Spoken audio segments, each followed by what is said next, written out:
The warning lights flashed red across the bridge of the RSV Crimson Dawn.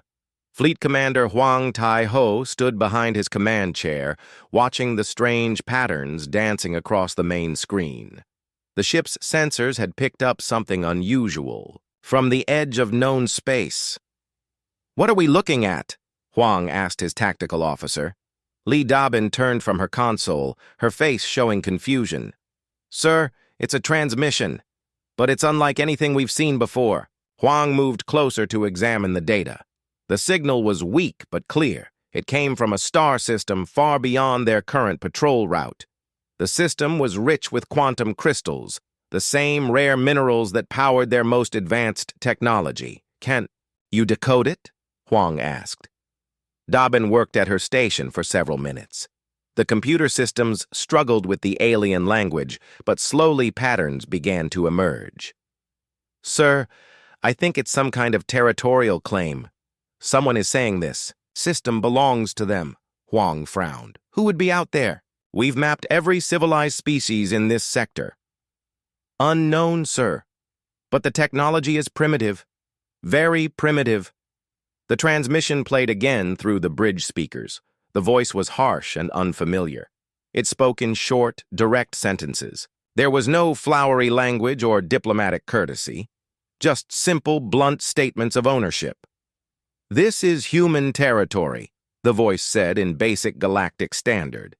"Any ships entering this system must identify themselves. Unauthorized vessels will be removed." Dobbin looked up from her console. "Humans, sir. I've never heard of them."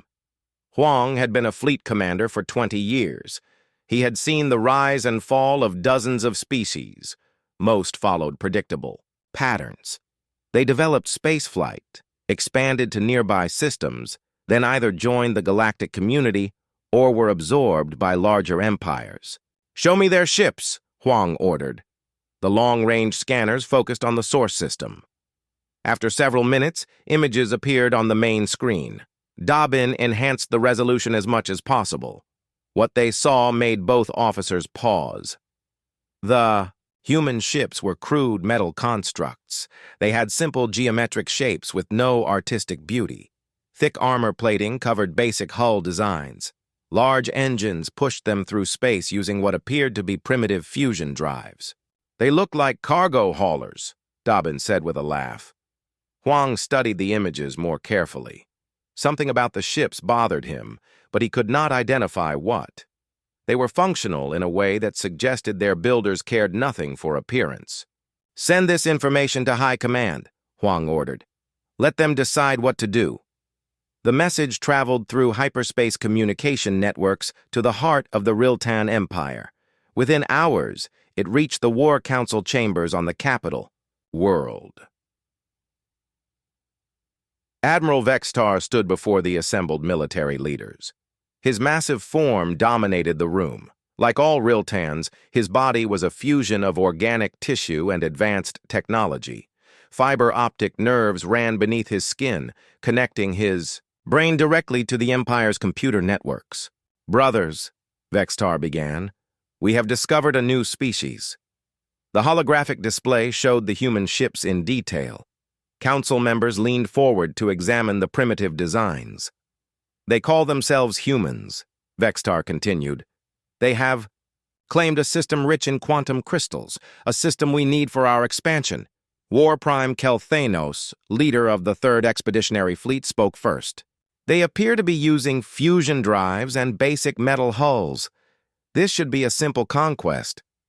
Other council members agreed. The Riltan Empire had conquered 47 worlds in the past century. Their bioships were grown from living coral that could bend space and time. Their weapons could tear holes in reality itself. No primitive species had ever offered meaningful resistance. "How many ships do they have?" asked Subprime Nexvora. "Our scouts detected 12 vessels in the system," Vextar replied. "All appear to be of similar design and capability." Kelthanos stood from his seat. His biomechanical enhancements gleamed in the chamber's light. "I request permission to lead the conquest personally." The council murmured approval. Kelthanos had never failed in battle. His tactics were flawless, his bioships the most advanced in the fleet. "Granted," Vextar declared. "Take the 3rd Expeditionary Fleet. Make an example of these humans. Show the galaxy what happens to those who stand in our way." Kelthanos bowed deeply. "It will be done, Admiral." Within days, the Riltan fleet prepared for departure. 12 massive biocruisers emerged from their coral-growing chambers. Each ship was a living creature, bred for war. Their hulls could regenerate damage. Their weapons were part of their biology. They moved through space like predators hunting prey. The flagship Void Render led the formation. At 1 kilometer long, it was the largest bioship ever grown. Its consciousness was linked directly to Kelthanos, making ship and commander one entity. As the fleet entered hyperspace, Kelthanos felt confident. These humans would surrender quickly once they saw Riltan power. If they did not, they would be destroyed as a lesson to others. The journey to human space took 3 days. During that time, Kelthanos studied everything known about the target species. Intelligence reports were limited, but what existed painted a picture of a young civilization barely capable of interstellar travel. They seemed to have evolved on a single world, reported Tech Prime Zarvel. No colonies, no empire, just one system with basic mining operations. Subprime Nexivora laughed. "One world against the might of the empire. This will be over quickly." Kelthanos was not entirely convinced. Something about the human ship designs nagged at him. They were too functional, too focused on practical needs. Most young species built beautiful ships to show their artistic nature. Humans built ugly ships that looked designed for one purpose only. But he dismissed his concerns. The Riltan Empire had never been defeated. Their biotechnology was centuries ahead of anything these humans could possess. The conquest would be swift and total. As the fleet emerged from hyperspace at the edge of the human system, Kelthanos felt the familiar excitement of impending victory. Soon, the quantum crystals would belong to the Empire, and another primitive species would learn the price of defying Riltan will. The war was about to begin, though only one side knew it yet. Captain Park Jun-ho was reviewing mineral survey reports when the alarm sounded. The bridge of the Soul's Pride filled with the harsh sound of the general alert. Park dropped his tablet and moved quickly to his command chair. "Report!" he ordered. Communications Officer Kim Hae-jin looked up from her station with wide eyes. "Sir, we have multiple contacts dropping out of hyperspace. 12 large vessels, unknown configuration." Park felt his stomach tighten. The Soul's Pride was just a patrol ship. It carried light weapons and basic shields. Its main job was to watch for asteroids and pirates, not fight alien fleets. "Distance?" Park asked. 2 million kilometers in closing, reported sensor specialist Choi Min-ho. "Sir, these ships are huge. Each one is at least 800 meters long." Park moved to the sensor display. The alien vessels were unlike anything in human databases. They looked organic, almost alive. Their hulls curved and flowed like living creatures. No straight lines or geometric shapes anywhere. "Sir," Kim Hae-jin called out, "they're sending a transmission. Put it through." The main screen filled with the image of an alien being. Park had seen pictures of other species, but this was his first live contact. The creature was tall and thin, with skin that seemed to shift between organic tissue and metallic components. Cables and fiber optic lines ran under its skin like veins. "I am War Prime Kelthanos of the Riltan Empire," the alien said. Its voice was deep and resonant. "You will surrender this system immediately. Your primitive vessels will stand down and prepare to be boarded." Park felt anger rise in his chest. He had spent 5 years patrolling this system. The mining colony on Kepler 442c housed 3,000 human families. They would not be handed over to aliens without a fight. "This is Captain Park Jun-ho of the United Earth Defense Force," he replied. "This system is under human protection. You are ordered to leave immediately." Kelthanos laughed, a sound like grinding metal. "You dare give orders to the Riltan Empire? We have conquered 47 worlds. Your single ship means nothing." Park looked around his bridge. His crew was watching him, waiting for orders. They all knew the situation was hopeless, but they also knew their duty. "Kim, send an emergency signal to Earth Fleet Command," Park ordered quietly. "Priority 1, tell them we have first contact with a hostile alien force." Kim Hye-jin worked quickly at her station. "Message sent, sir, but it will take 6 hours to reach Earth and at least 12 more for any response." Park nodded. They would have to hold out for 18 hours minimum, against 12 alien warships, with 1 patrol boat.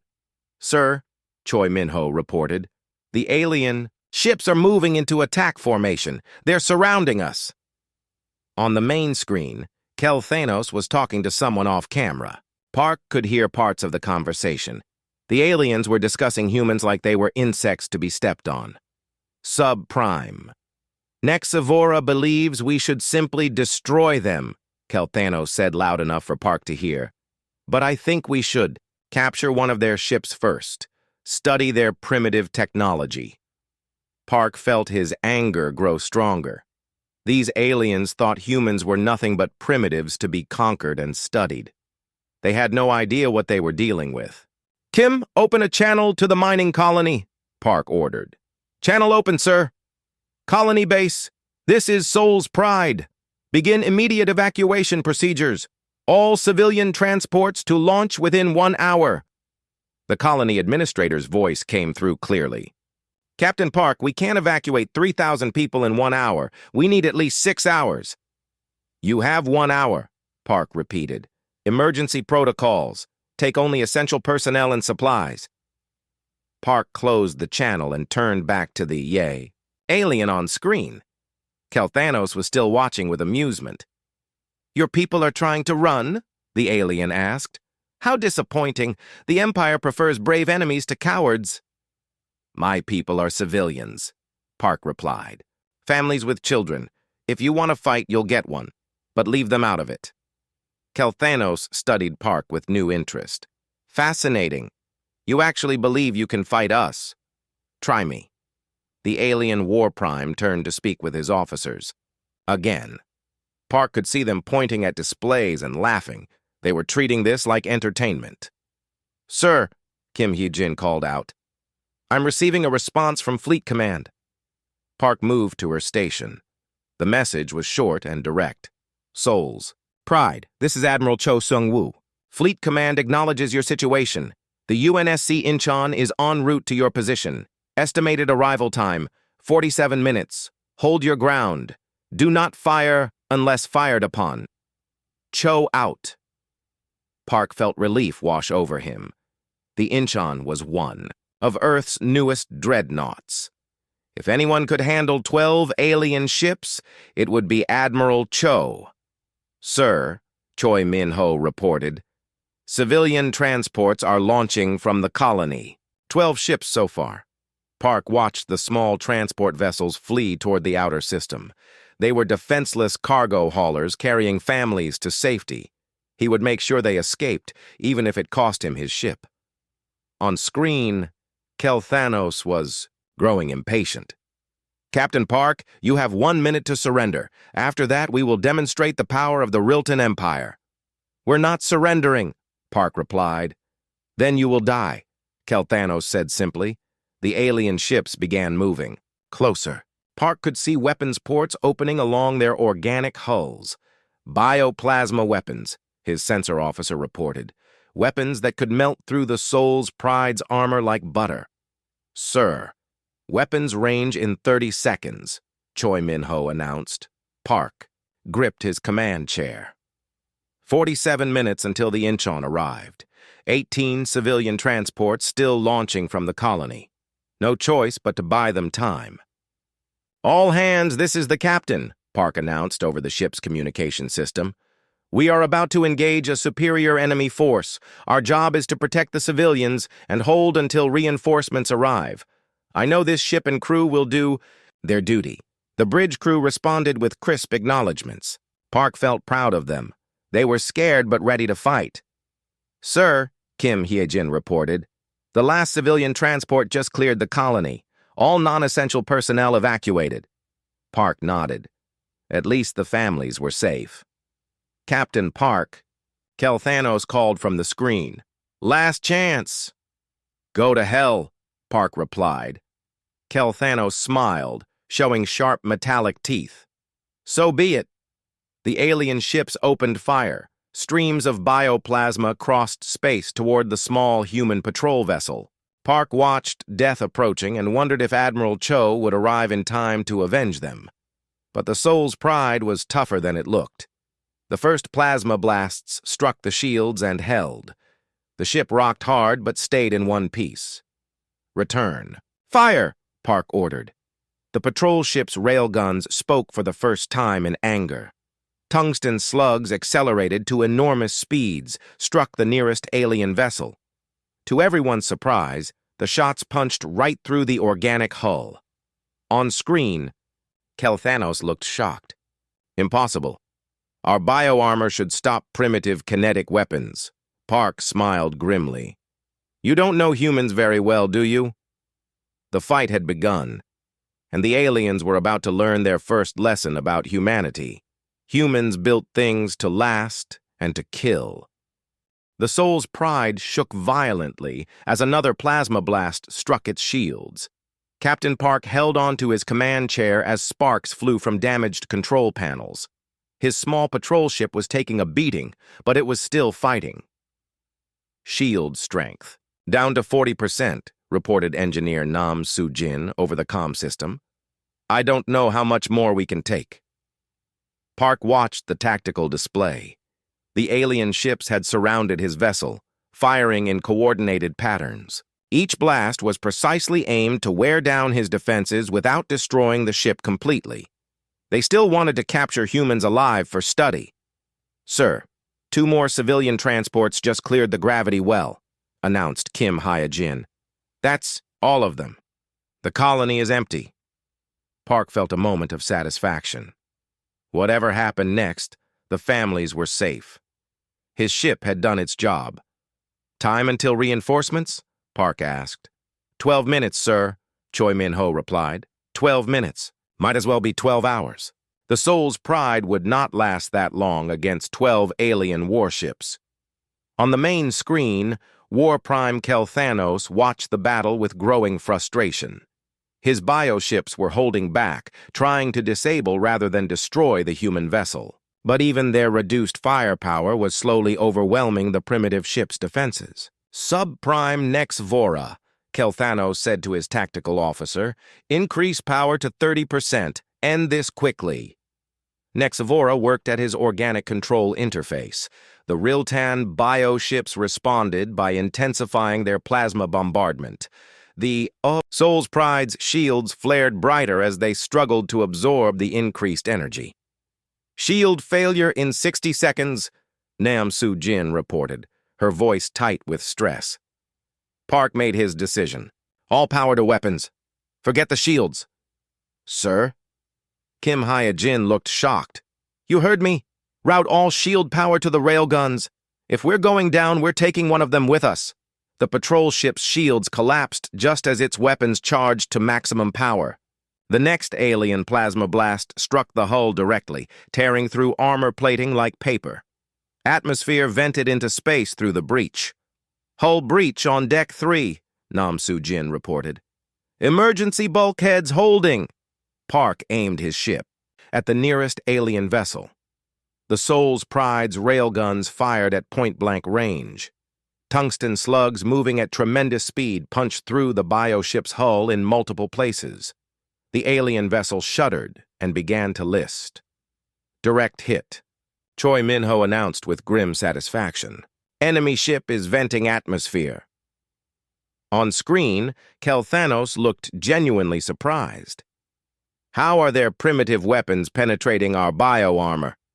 Park smiled despite their desperate situation.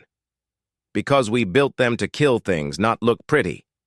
Suddenly, space around them began to change. Reality seemed to ripple and twist like water. The stars themselves appeared to bend and stretch in impossible ways. "What's happening?" Nexavora called out from the alien flagship. Space tore open like fabric being ripped apart.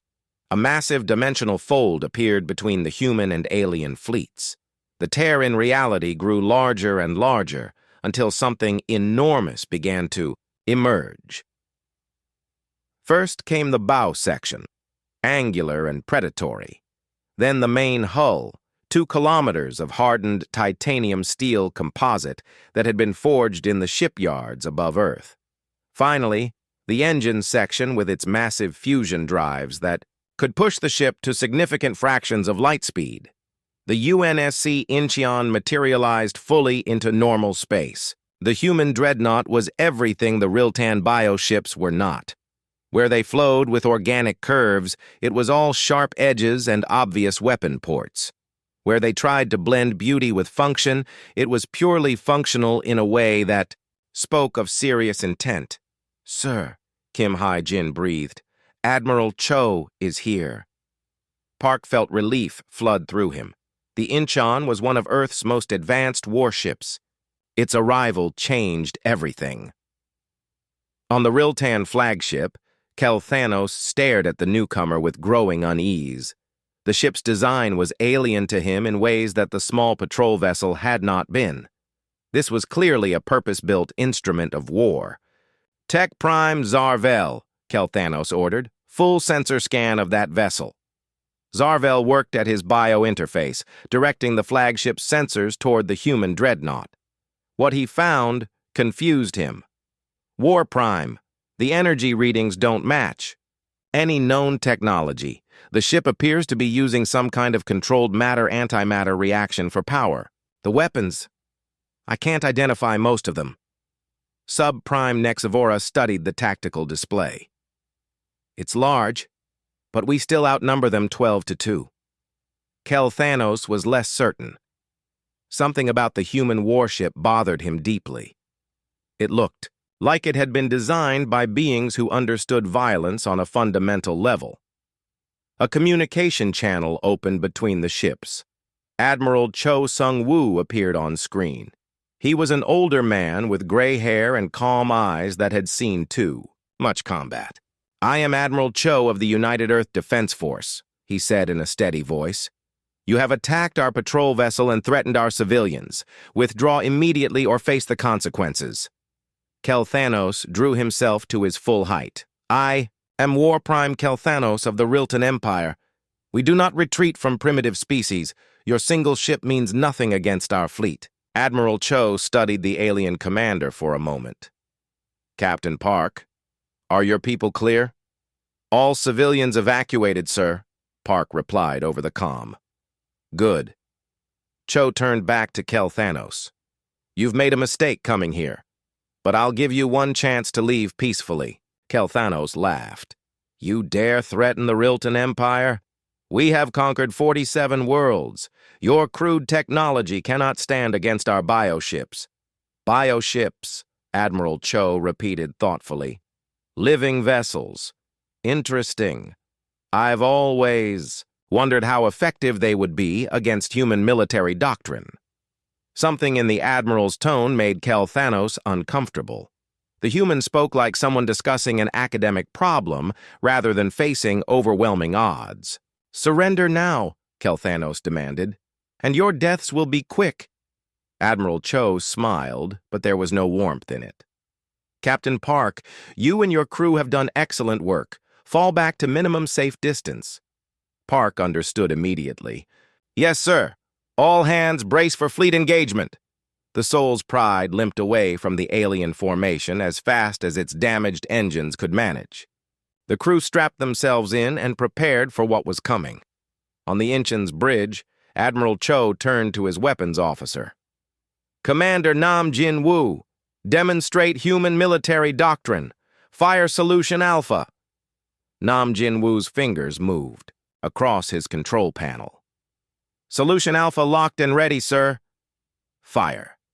The Riltan fleet was about to learn why humans had earned their place among the stars through conquest rather than diplomacy. They were about to discover what happened when a species that had spent millennia perfecting the art of war finally reached the stars. War Prime Kelthanos was about to understand the difference between conquering primitive worlds and facing an apex predator. The first shot from the Incheon was not what War Prime Kelthanos expected. Instead of energy beams or plasma streams, the human dreadnought fired something much simpler and infinitely more terrifying. A tungsten rod, no bigger than a telephone. Pole accelerated to 20% of light speed. It crossed the space between ships in less than a second. When it struck the lead Riltan biocruiser, the result was catastrophic. The kinetic energy release was equivalent to a nuclear weapon. The alien ship didn't just take damage, it ceased to exist. The tungsten rod passed completely through the vessel, vaporizing everything in its path. The bioship exploded in a brilliant flash that lit up the entire battlefield. Impossible! Subprime Nexvora whispered from the Riltan flagship. One shot? One shot destroyed an entire cruiser? Kelthanos stared at the expanding cloud of debris.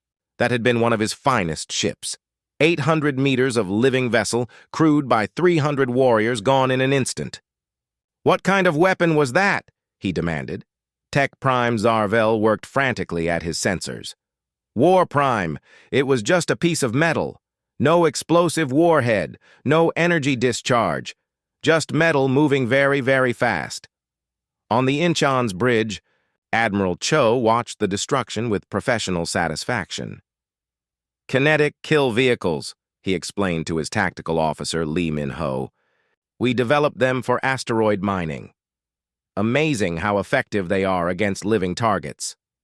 Commander Nam Jin-woo looked up from his weapons console. 11 targets remaining, sir. Shall I continue the demonstration? Not yet. Let them think about what just happened. The Riltan fleet had indeed stopped to think. 11 bioships hung in space, their crews trying to process what they had witnessed. Their formations, so confident moments before, began to spread out as each captain sought to avoid the fate of their destroyed comrade. War Prime Kelthanos forced himself to think clearly.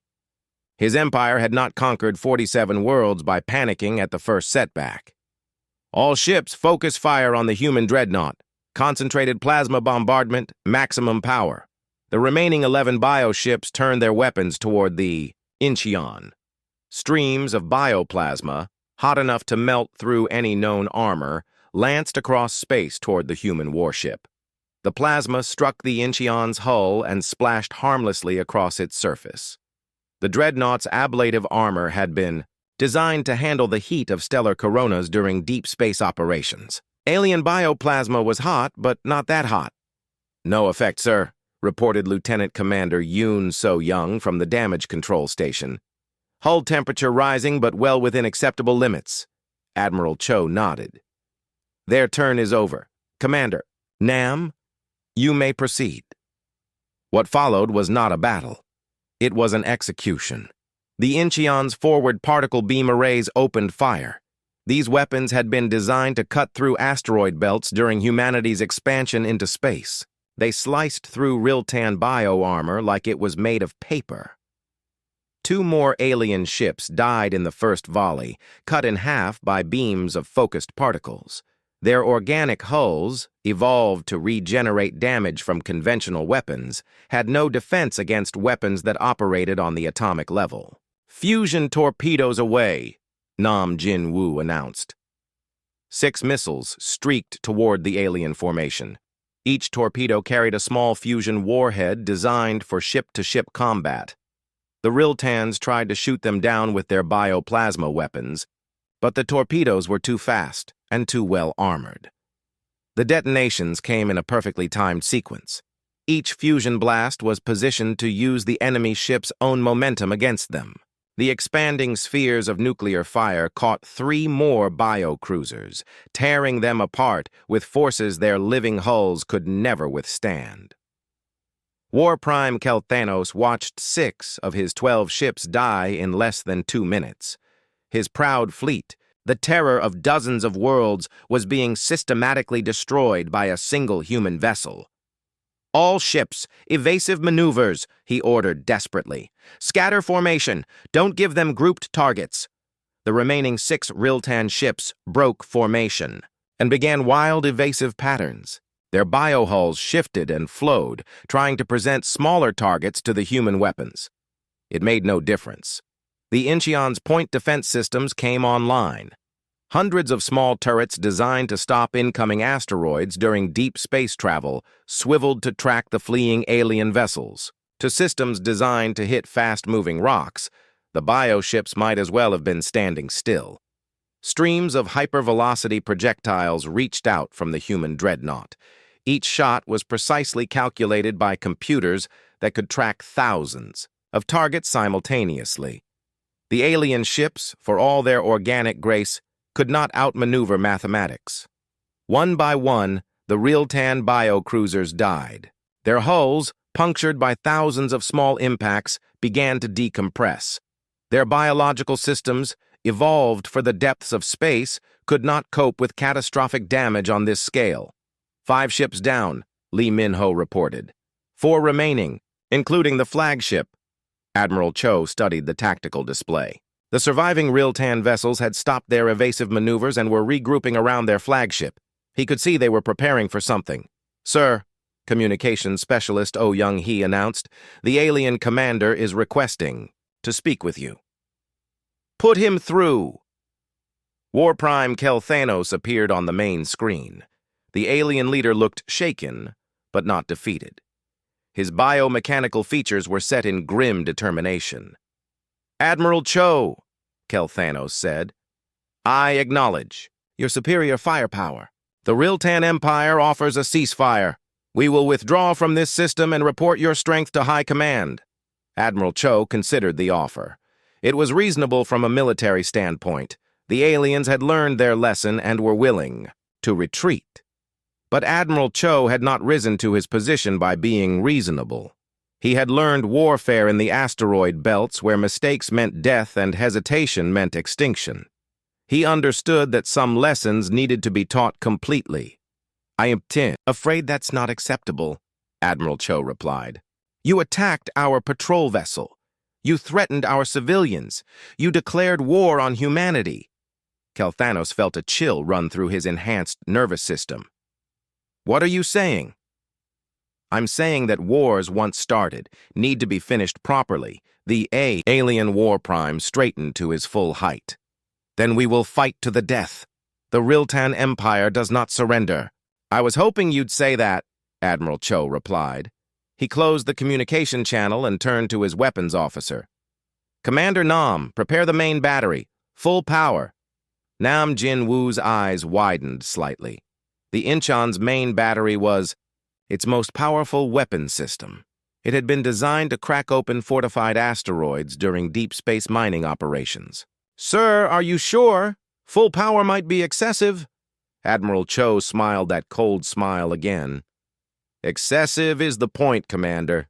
Fire when ready." The remaining Riltan ships charged toward the Incheon in a final desperate attack. Their bioplasma weapons fired continuously, trying to overwhelm the human ship's defenses through sheer volume of fire. War Prime Kelthanos pushed his flagship to maximum speed. If he could get close enough, the Void Render might be able to ram the human dreadnought. It was a desperate plan, but desperation was all he had left. The human ship waited until the aliens were at point-blank range. Then the main battery fired. The Incheon's main battery was a weapon of absolute destruction. Built to crack open fortified asteroids, it fired a focused beam of matter and antimatter that could cut through solid rock like it was empty space. When it fired on the charging Riltan ships, the results were immediate and total. The beam struck the first biocruiser head-on. The ship simply vanished, converted to energy in a flash of light brighter than a small star. The second cruiser, caught in the beam's path, suffered the same fate. The third ship tried to veer away but was too close. The antimatter beam clipped its stern, and the entire vessel was consumed in a chain reaction that spread through its organic hull. In 3 seconds, Admiral Cho had reduced the Riltan attack force from 4 ships to 1.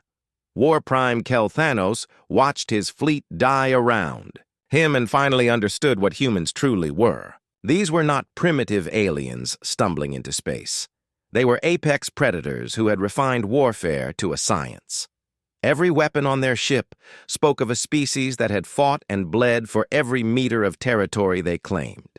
"War Prime!" Subprime Nexivora called out, his voice shaking. "All escort vessels destroyed. We are alone." Kelthanos looked around his bridge. His crew was staring at him, waiting for orders.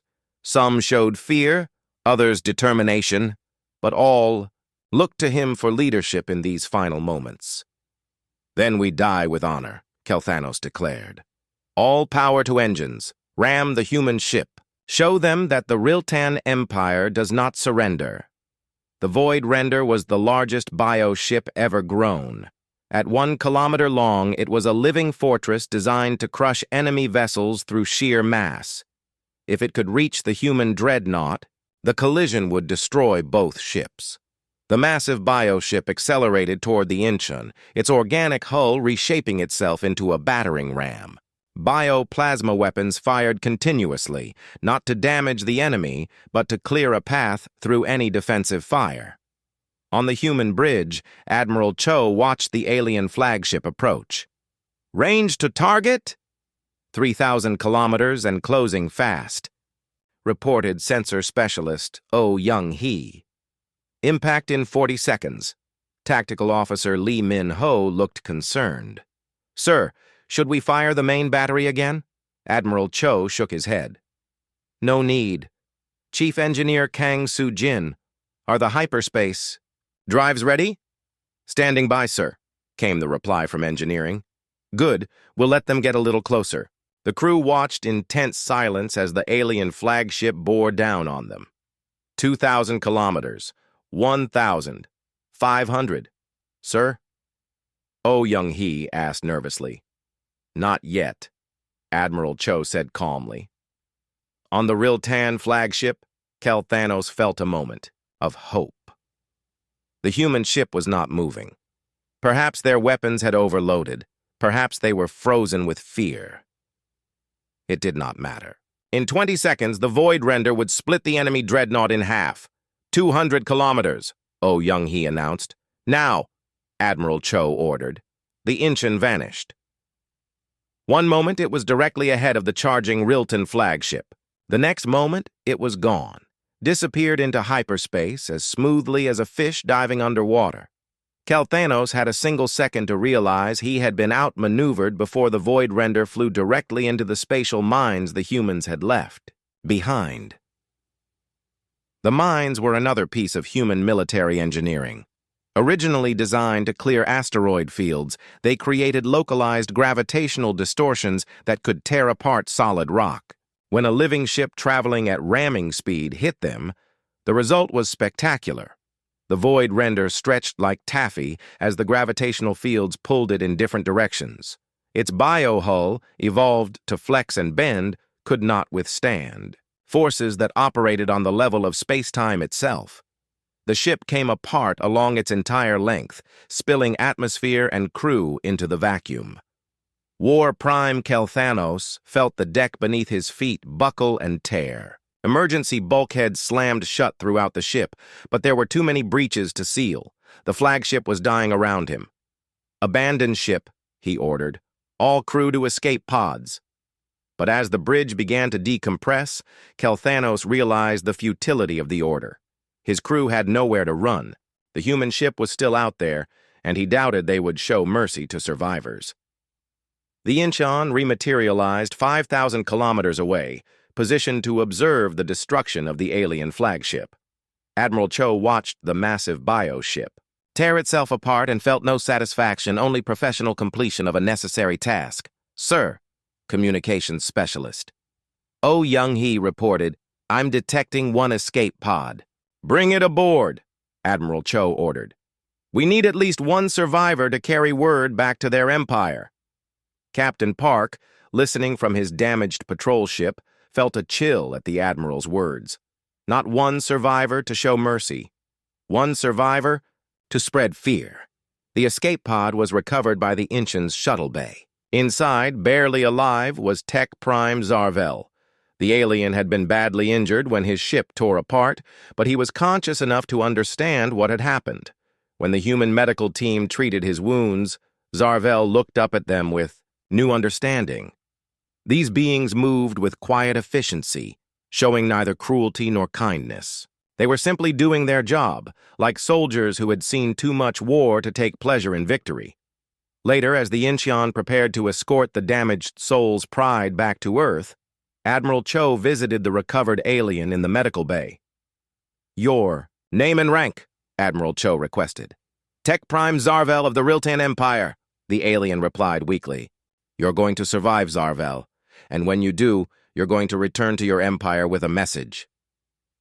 Zarvel looked into the Admiral's calm eyes and saw something that terrified him more than the destruction of the fleet. He saw a predator that had not even been trying very hard. What message? Zarvel whispered. Tell your empire that they found humans. Tell them we don't just wage war.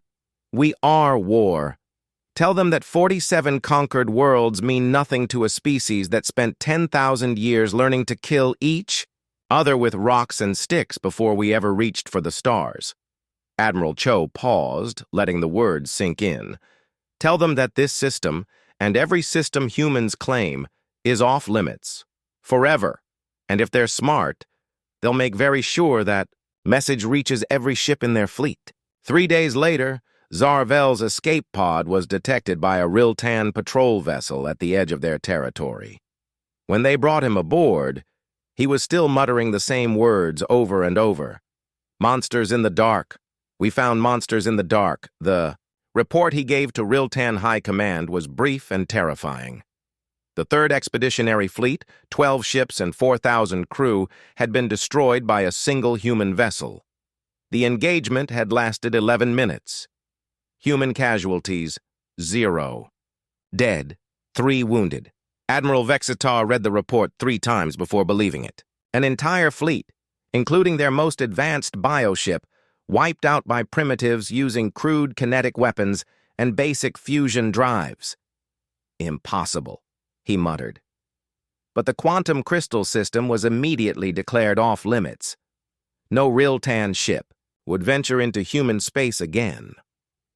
On Earth, Admiral Cho filed his after-action report with typical military understatement. First contact with Riltan Empire concluded successfully. Enemy fleet destroyed. Recommend continued patrol schedules. No further action required. But in the classified sections of the report, he included detailed analysis of Riltan technology and tactical doctrine, just in case humanity needed to fight them again. Because Admiral Cho understood something the aliens did not. Humans had not conquered the galaxy through superior technology or ancient wisdom. They had earned their place among the stars the hard way, by being very, very good at killing things that threatened them, and they were just getting started. The war that never was had ended before it began. The Riltan Empire, for the first time in its expansion, had learned that some prey was too dangerous to hunt. Humanity continued its quiet expansion into the galaxy, building colonies and establishing trade routes. But now, when other species detected human ships on their sensors, they made very sure to identify themselves clearly and request permission before approaching. Because word had spread through the galactic community about what happened to those who threatened human civilians. The story grew in the telling, but the core message remained the same. Humans were not to be underestimated. Ever.